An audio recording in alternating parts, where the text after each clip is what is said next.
আজকের গুরুত্বপূর্ণ আঞ্চলিক সংবাদে সবাইকে জানাই স্বাগতম। আজ ৮ জুন রবিবার। আজকের সকালের বিশেষ বিশেষ খবর হলো কুরবানি ঘিরে উত্তেজনা বদরপুরে, আটক ৫, ধর্মীয় অনুভূতিতে আঘাতের অভিযোগ। কাঠিগোড়ায় দুটি স্থানে গোমাংস কেন্দ্র করে উত্তেজনা, আটক ৪। বিজেপির বিকাশে বরাকের বিশেষ ভূমিকা রয়েছে বললেন মুখ্যমন্ত্রী। আগন্তুক বিধানসভা নির্বাচনে ১০-১১ কেন্দ্রে জয়ের দাবি। সড়কের গর্তের ছবি পাঠান, ভরাট হবে ৭ দিনে। শহরের সড়ক সংস্কারে নতুন ব্যবস্থা আনছেন মুখ্যমন্ত্রী। চাকরি প্রত্যাশীদের জন্য বড় ঘোষণা মুখ্যমন্ত্রী হিমন্তের। ট্রাইব্যুনালে নয়, বিদেশি শনাক্ত হলে সরাসরি পুশব্যাক বললেন মুখ্যমন্ত্রী হিমন্ত। ১৯৫০ সালের দি ইমিগ্রেন্টস এক্সপালশন অ্যাক্ট কার্যকরী করছে সরকার। এবং সর্বশেষ খবরটি হলো বিনা বৃষ্টিতে হঠাৎ লঙ্গাই ও সিংলা নদীতে মারাত্মক জলস্ফীতি, প্রবল গতিতে জনপদে ঢুকছে জল। এবারে শুনুন বিস্তারিত খবর। ঈদের কুরবানিকে কেন্দ্র করে দুই সম্প্রদায়ের মধ্যে উত্তেজনাকর পরিস্থিতির সৃষ্টি হয় বদরপুরের দেওরাইল গ্রাম ও দক্ষিণ মাসলি এলাকায় গরু জবাই ঘিরে এই অস্থিরতার সূচনা হয়। স্থানীয় সূত্রে জানা গেছে, শনিবার সকালে বদরপুর শহর সংলগ্ন দেওরাইল গ্রামের গ্রামীণ রাস্তার পাশে এবং ভাঙ্গা দক্ষিণ মাসলি এলাকায় গরু কুরবানি করা হয়। অভিযোগ মতে এই এলাকাটি মূলত হিন্দু ধর্মাবলম্বীদের আবাসভূমি হওয়ায় এই কুরবানিকে কেন্দ্র করে হিন্দু সম্প্রদায়ের মধ্যে প্রবল অসন্তোষ ছড়িয়ে পড়ে। পরে দুই সম্প্রদায়ের মধ্যে বাকবিতণ্ডা শুরু হয় এবং পরিস্থিতি দ্রুত উত্তপ্ত হয়ে ওঠে। খবর পেয়ে বদরপুর থানার ভারপ্রাপ্ত ওসি উত্তম অধিকারীর নেতৃত্বে বিশাল পুলিশ বাহিনী ঘটনাস্থলে পৌঁছে পরিস্থিতি নিয়ন্ত্রণে আনে। পুলিশ অতিরিক্ত নিরাপত্তা মোতায়েন করে এবং উত্তেজনা প্রশমনে দ্রুত পদক্ষেপ নেয়। পুলিশি অভিযানে দেওরাইল ও দক্ষিণ মাসলি এলাকা থেকে এই ঘটনায় জড়িত সন্দেহে ৫ জনকে আটক করা হয়। তারা হলো শিহাবুদ্দিন, গিয়াসউদ্দিন, নজরুল ইসলাম, ফখরুল ইসলাম ও হুসেন আহমেদ বড়বুইয়া। এছাড়া ঘটনাস্থল থেকে জবাইয়ে ব্যবহৃত একটি ধারালো দাও বাজেয়াপ্ত করা হয়েছে। ঘটনার পর স্থানীয় প্রশাসন জানিয়েছে, ঈদ ও পরবর্তী সময় এলাকা জুড়ে কড়া নিরাপত্তা ব্যবস্থা বজায় থাকবে। কেউ যদি আইন অমান্য করে সাম্প্রদায়িক উত্তেজনা ছড়াতে চায় তাহলে তার বিরুদ্ধে কঠোর ব্যবস্থা গ্রহণ করা হবে। এদিকে বিশ্ব হিন্দু পরিষদের একজন স্থানীয় নেতা বলেন, গোমাতা হিন্দু ধর্মাবলম্বীদের কাছে পূজনীয়। সনাতন ধর্মে গোহত্যা অত্যন্ত নিন্দনীয় ও ধর্মীয় অনুভূতিতে আঘাত হানে। তিনি আগামী ঈদ উৎসবে গোহত্যা বন্ধের দাবি জানিয়ে মুখ্যমন্ত্রীর দৃষ্টি আকর্ষণ করেন। অপরদিকে কাঠিগোড়ায় দুইটি স্থানে গোমাংস কেন্দ্র করে উত্তেজনা, আটক ৪। ঈদের দিনে কাঠিগোড়ার দামছড়া ও গোবিন্দনগর দুটি হিন্দু অধ্যুষিত এলাকায় মুসলিম সম্প্রদায়ের মানুষের বাড়ির উঠোনে গোমাংস কেটে বিক্রি করার ঘটনাকে কেন্দ্র করে উত্তেজনাকর পরিস্থিতির সৃষ্টি হয়। সরকারি নির্দেশিকা অমান্য করে দামছড়া ও গোবিন্দনগর এলাকায় গোহত্যার ঘটনায় দামছড়া থেকে আটক করা হয় ৪ জনকে। গোবিন্দনগরের অভিযুক্তরা পলাতক। দুটি পৃথক এলাকায় সংঘটিত এই ঘটনায় উত্তেজনা ছড়িয়েছে হিন্দু অধ্যুষিত অঞ্চলে। স্থানীয় হিন্দু সম্প্রদায়ের অভিযোগের ভিত্তিতে গুমরা পুলিশ অভিযান চালিয়ে ইতিমধ্যে ৪ জনকে আটক করেছে। বর্তমানে পরিস্থিতি নিয়ন্ত্রণে রয়েছে এবং প্রশাসন ঘটনাটির সার্বিক তদন্ত অব্যাহত রেখেছে। অপরদিকে বিজেপির বিকাশে বরাকের বিশেষ ভূমিকা রয়েছে বললেন মুখ্যমন্ত্রী। ১০-১১ কেন্দ্রে জয়ের দাবি। কোনাদ পুরকায়স্থকে রাজ্যসভায় পাঠিয়ে একদিকে কবীন্দ্র পুরকায়স্থের জীবনজোড়া অবদানকে সম্মান দিয়েছে বিজেপি, তেমনি বরাকবাসীর প্রতি কৃতজ্ঞতাও ব্যক্ত করেছে। তাই মিশন দাসের পর বরাক থেকেই ফের রাজ্যসভায় পাঠানো হচ্ছে কবীন্দ্রত্ব নয়কে। কংগ্রেস শাসনে কর্ণেন্দু ভট্টাচার্যের কার্যকাল শেষ হওয়ার পর সেই আসনে ভুবনেশ্বর কলিতাকে রাজ্যসভায় পাঠানো হয়, কিন্তু বিজেপি নেতৃত্ব সেই পথ নেননি।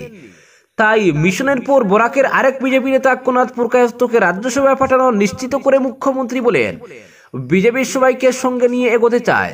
আসামে বিজেপির বিকাশে বিশেষ অবদান রয়েছে বরাকের। তাই এবারও বরাকে বিধানসভার ১৪টি আসনের মধ্যে ১০-১১টিতে জয়ী হতে পারবো আমরা। জনগণের আশীর্বাদ রয়েছে বিজেপির উপর। আগে মাত্র ১০ মাসের জন্য বরাক থেকে সাংসদ পাঠানো হয়েছিল রাজ্যসভায়। এবার পুরো ৬ বছরের কার্যকালই পাবেন। রাজ্যসভার ২টি আসনেই জয়ী হব বলে আশাবাদী আমি। অপরদিকে সড়কের গর্তের ছবি পাঠান, ভরাট হবে ৭ দিনে। শহরের সড়ক সংস্কারে নতুন ব্যবস্থা আনছেন মুখ্যমন্ত্রী। সড়কে গর্ত রয়েছে, মোবাইলে ছবি তুলে পাঠিয়ে দিলেই হলো। ৭ দিনের মধ্যেই পূর্ত বিভাগের লোক এসে গর্ত ভরাট করে দেবে। কারিগরি ব্যবহারে এমনই এক অভিনব পন্থা আনতে চাইছেন মুখ্যমন্ত্রী। ফলে রাস্তা সংস্কারের জন্য আর পূর্ত দফতরের কাছে ছুটাছুটি করতে হবে না আমজনতাকে। মুখ্যমন্ত্রীর দাবি, এই ব্যবস্থা করা গেলে সাধারণ মানুষ সর্বোচ্চ পর্যায়ের সন্তুষ্টি পেতে পারেন। শনিবার স্বাগত সতীর্থ পোর্টালের অধীনে সরকারের তৃতীয় ও চতুর্থ শ্রেণীর কর্মচারীর বদলির নির্দেশ বিতরণ অনুষ্ঠানে মুখ্যমন্ত্রী সড়ক সংস্কারেও এই ধরনের পোর্টালের সাহায্য নেওয়ার কথা বলেন। তিনি বলেন, গুয়াহাটি সহ কয়েকটি শহরে আমরা এমন ব্যবস্থা করতে পারি যে কোথাও রাস্তায় গর্ত হলে মোবাইলে ছবি তুলে পাঠিয়ে দিলেই আমরা গিয়ে মেরামতি করে দেব। যেখানে গর্ত হয়েছে রাস্তায় বা খারাপ হয়েছে সেখানে ছবি তুললে জিওটেক হয়ে যাবে, সেটা অ্যাপে আপলোড করতে হবে। 7 দিনের মধ্যেই পূর্ত দফতরের লোকেরা গিয়ে সেই গর্ত ভরাট করে দেবে। গ্রামাঞ্চলে সেটা সম্ভব নয়, কারণ অর্থের বিষয়টি জড়িত থাকে। কিন্তু গুয়াহাটি, শিলচর, ডিব্রুগড়, তেজপুর, যোরহাটের মতো শহরে এই ব্যবস্থা কার্যকরী করা সম্ভব জানিয়ে মুখ্যমন্ত্রী বলেন, গ্রামে সম্ভব হবে না কারণ টাকার কথা রয়েছে, কিন্তু শহরে এটা সম্ভব। এতে পূর্ত বিভাগেরও রেকর্ড থাকবে কতটি গর্ত ভরাট করা হলো। সরকারের অর্থ ব্যয় কমবে এবং বিভাগের কর্মদক্ষতাও বাড়বে, কারণ গর্তের সংখ্যা কমানো বা বাড়ানো যাবে না। কারিগরি ব্যবস্থা ব্যবহার করে এই ধরনের উদ্যোগ নিলে সাধারণ মানুষও সর্বোচ্চ পর্যায়ের সন্তুষ্টি পাবেন।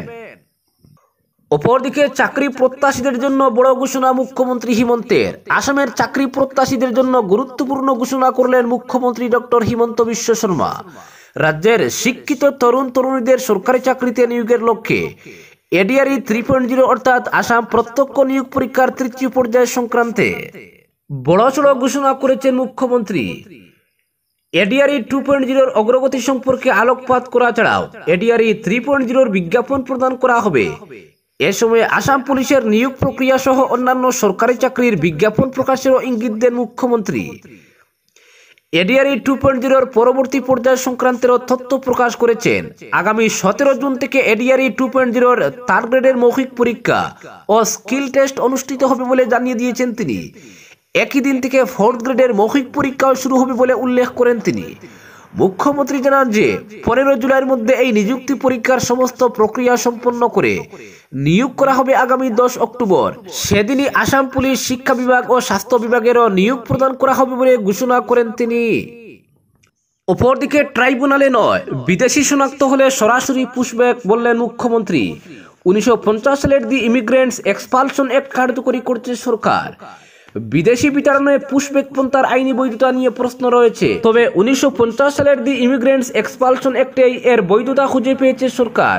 তাই আর বিদেশি ট্রাইব্যুনালের মারপ্যাচ নয়, ধরা পড়লে সরাসরি পুশব্যাকের পথ নেওয়া হবে। মুখ্যমন্ত্রীর ঘোষণা, নাগরিকপঞ্জি নবায়নের জন্য স্থবির হয়ে পড়া বিদেশি শনাক্তের প্রক্রিয়া এবার তীব্রতর হবে রাজ্যে। বিদেশি শনাক্ত হলে আর ট্রাইব্যুনালে পাঠানো নয়, সরাসরি পুশব্যাক করা হবে। বাংলাদেশে অস্থিরতা সৃষ্টির ফলে অনুপ্রবেশকারীর সংখ্যা বৃদ্ধি পেয়েছে সীমান্তে। কাজের খুঁজে মুসলিম অনুপ্রবেশ বেশি হারে ঘটছে বলে খবর রয়েছে সরকারি সূত্রে। কিন্তু সীমান্তে অনুপ্রবেশকারী ধরা পড়লে গ্রেফতার করে আইনি বিচারের পথে না এনে সীমান্তের ওপারে পুশব্যাক করা হচ্ছে। বেশ কিছুদিন ধরেই এই প্রক্রিয়া চালাচ্ছে সরকার, কিন্তু সদ্য গোয়ালপাড়ায় ডিটেনশন ক্যাম্প থেকে 30-35 জনের একটি দলকে সীমান্তের ওপারে পুশব্যাক করতে গিয়ে থমকে যেতে হয়েছে প্রশাসনকে। লাহারিঘাটের খায়রুল ইসলাম, গুলাঘাটের স্বরূপতারের রহিমা বেগম সহ অনেককে বাংলাদেশে পুশব্যাক করে ফিরিয়ে আনতে হয়েছে। গত 27 মে দক্ষিণ শালমারা মানকাচরের সীমান্ত দিয়ে পুশব্যাক করা হয়েছিল তাদের, কিন্তু আদালতে মামলার মারপ্যাচে থাকায় বাংলাদেশ থেকে ফিরিয়ে আনতে হয়েছে বলে জানা গেছে। পুশব্যাক করা অনেকের পরিবারও আদালতের দ্বারস্থ হয়েছে নিকটাত্মীয়ের সন্ধান চেয়ে। সেই সব মামলা এখনো চলছে আদালতে। তাছাড়া বিএসএফ এর পুশব্যাক প্রক্রিয়ায় বাধা দেয় বাংলাদেশের বিজিবি। এর ফলে সীমান্তে বচসা হয়, পরিস্থিতি সামলাতে গুলিও চলে।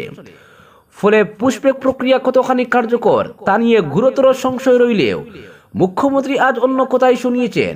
শনিবার তিনি সাংবাদিকদের বলেন, নাগরিকত্ব আইনের 6 নম্বর ধারার বৈধতা নিয়ে সুপ্রিম কোর্টের সাংবিধানিক আইনে মামলা চলাকালীন আদালত উল্লেখ করে যে বিদেশি বহিষ্কারের জন্য বিদেশি ট্রাইব্যুনালের দ্বারস্থ হতে হবে সরকারকে, এমন কোনো কথা নেই।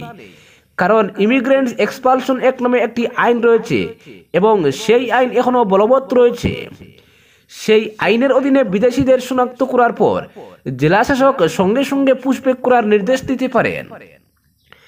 সেই আইনকে ফের কার্যকরী করার কথা জানিয়ে মুখ্যমন্ত্রী বলেন, আইনজীবীরা আমাদের সেই বিষয়ে অবগত করেননি, ফলে আমরাও জানতে পারিনি। তবে গত কিছুদিনের ঘটনাক্রমে বিষয়টি প্রকাশ্যে এসেছে।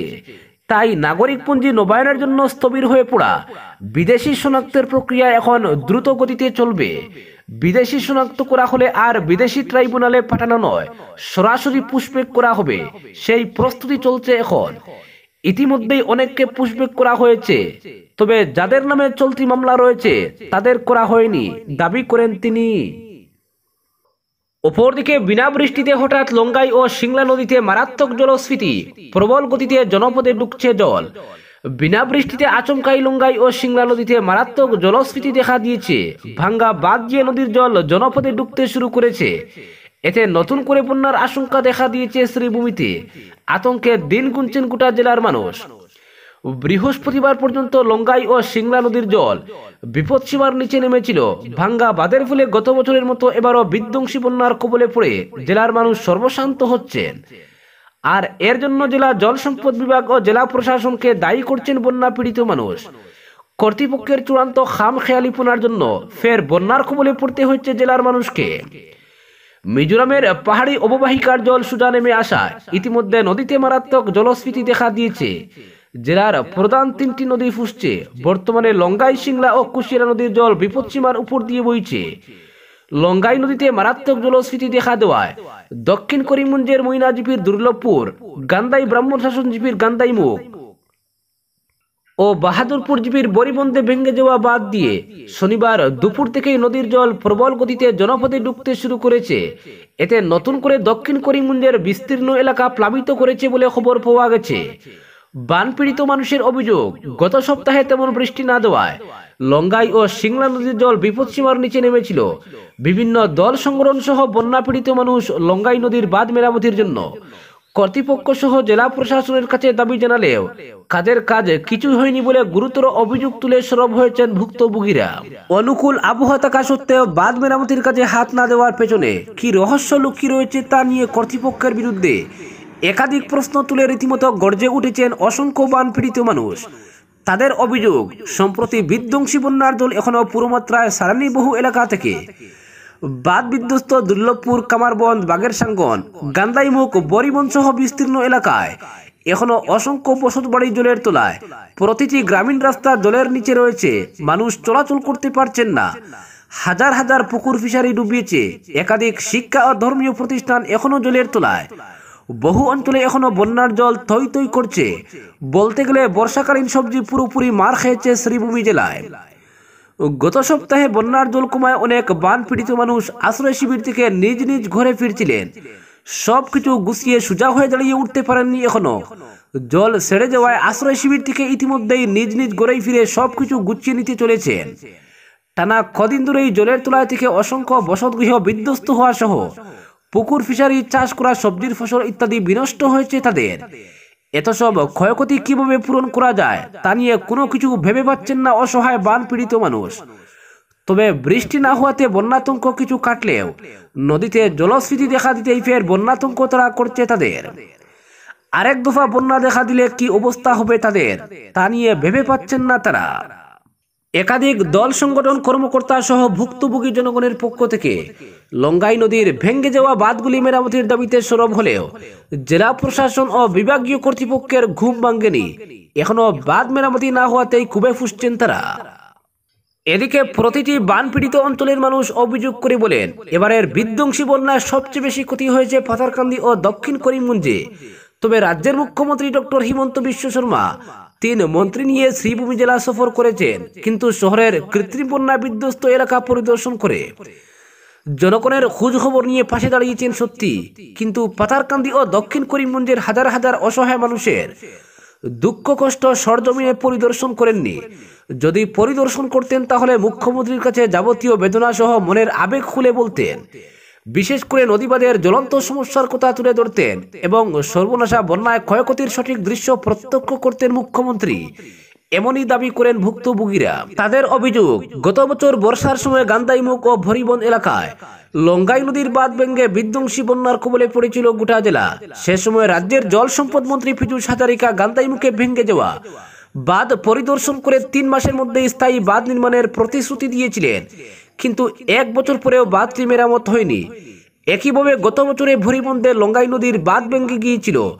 বাঁধটি মেরামতের জন্য নীলামবাজার জিপি পঞ্চদশ অর্থ কমিশন থেকে বাঁধটি নির্মাণ কাজ শুরু করা হলে রহস্যজনকভাবে মাঝপথে কাজটি বন্ধ করে দেন বরাতপ্রাপ্ত জনৈক ঠিকাদার।